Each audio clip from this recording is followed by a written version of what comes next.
Friends, welcome to mini blog. ಇದು ಬಸವ ಜಯಂತಿ ಮತ್ತು ಅಕ್ಷಯ ತೃತೀಯ ದಿನದ ಬ್ಲಾಗ್ ಆಗಿರುತ್ತೆ.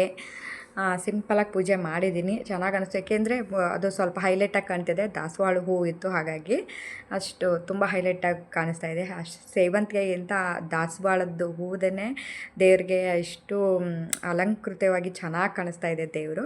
ಅದಾದಮೇಲೆ ನನ್ನ ಮಗನಿಗೆ ಬಳೆ ತಗೊಬಂದಿದ್ದೆ. ಹೋದ ವರ್ಷವೂ ಬಳೆ ತಂದುಕೊಟ್ಟಿದ್ದೆ, ಈ ವರ್ಷವೂ ಬಳೆ ತಂದುಕೊಟ್ಟೆ. ಅವನಿಗೆ ಫುಲ್ ಖುಷಿ ಆಯಿತು. ಅದಕ್ಕೆ ಥ್ಯಾಂಕ್ಸ್ ಅಂತ ಥ್ಯಾಂಕ್ಸ್ ಕೊಡ್ತಿದ್ದಾರೆ ನನಗೆ.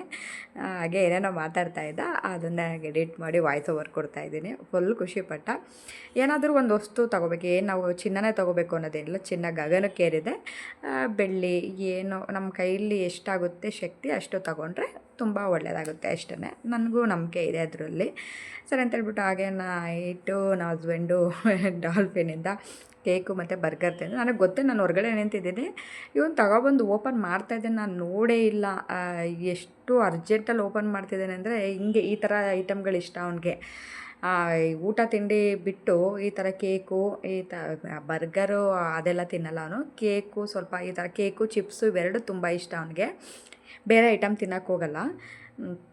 ನಮಗಂತೂ ಡಾಲ್ಫಿನಲ್ಲಿ ಬರ್ಗರ್ ಅಂದರೆ ಸಿಕ್ಕಾಬಿಟ್ಟೆ ಇಷ್ಟ. ಬಟ್ ಬೇರೆ ಕಡೆ ಅಷ್ಟೊಂದು ಚೆನ್ನಾಗಿ ಮಾಡಲ್ಲ. ನಾನು ತಿಂದಿರೋ ಪ್ರಕಾರ ಡಾಲ್ಫಿನಲ್ಲಿ ಸಿಕ್ಕಾಬಿಟ್ಟೆ ಸಖತ್ತಾಗಿ ಮಾಡ್ತಾರೆ. ಅದು ಕುವೆಂಪು ನಗರದಲ್ಲಂತೂ ತುಂಬ ಚೆನ್ನಾಗಿ ಮಾಡ್ತಾರೆ. ಹಾಗೆ ಬರ್ಗರು, ಸಮೋಸ, ಕೇಕು ಎಲ್ಲ ತಿಂದು ಅಕ್ಷಯ ತೃತೀಯನ್ನು ಕೂಡ ಎಂಜಾಯ್ ಮಾಡೋದು ಅಂತಲೇ ಹೇಳ್ಬೋದು. Thank you for